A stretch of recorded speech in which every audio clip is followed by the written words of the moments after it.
മെമ്പർമാർ, ചെയർമാൻ അടക്കമുള്ള ആളുകളോട് ഞങ്ങൾക്ക് പറയാനുള്ളത്, ഒരു അടിയന്തര നടപടി നിങ്ങളെ ഭാഗത്തു നിന്ന് ഉണ്ടാവണം. അപ്പം ഞങ്ങളെക്കുറിച്ച് സാധാരണക്കാരാണ് ഞങ്ങൾ അറിയുന്ന കുറേ വാർത്തകളുണ്ട്.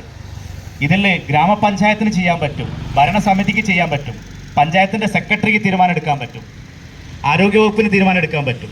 പക്ഷേ ഇതൊന്നും തന്നെ പല വാഗ്ദാനങ്ങൾ തരാമെന്നല്ലാതെ ഞങ്ങളെ നിലവിലുള്ള പ്രശ്നം പരിഹരിക്കാൻ ഇതുവരെ ഒരു തീരുമാനം വന്നിട്ടില്ല. അതെന്തുകൊണ്ടാണെന്നുള്ളൊരു പുനഃപരിശോധന നിങ്ങൾ നടത്തണം. അതിനി വൈകരുത്. ഇനി ഞങ്ങൾക്ക് മറ്റു മാർഗമില്ല. അതുകൊണ്ട് നിങ്ങളൊരു ശക്തമായ നിലപാട് നിങ്ങളെന്ത് സ്വീകരിക്കും ഈ സമരത്തിന്? ഞങ്ങൾക്ക് ഈ ശുദ്ധവായുവിന് വേണ്ടിയിട്ട് നാളെ തന്നെ എന്ത് നടപടി നിങ്ങൾ സ്വീകരിക്കാൻ തയ്യാറാവും? അത് വാഗ്ദാനമായി മാറിപ്പോകാതെ അതൊരു കർക്കശമായ നിലപാട് സ്വീകരിച്ചുകൊണ്ട് ഞങ്ങളെ ഈ ഒരു പ്രശ്നത്തിന് പരിഹാരം കാണണമെന്ന് വിനീതമായി അഭ്യർത്ഥിച്ചുകൊണ്ട് ഈ ഒരു സമരസമിതിയുടെ ചെയർമാൻ ബാബു കുടുക്കിനെ ആദ്യമായിട്ട് ഞാൻ സ്വാഗതം ചെയ്യുന്നു. അതോടൊപ്പം പഞ്ചായത്ത് പ്രസിഡന്റ് അരവിന്ദേട്ടനെയും ഈ സമരത്തിലേക്ക് ഹാർദവമായി സ്വാഗതം ചെയ്യുകയാണ്.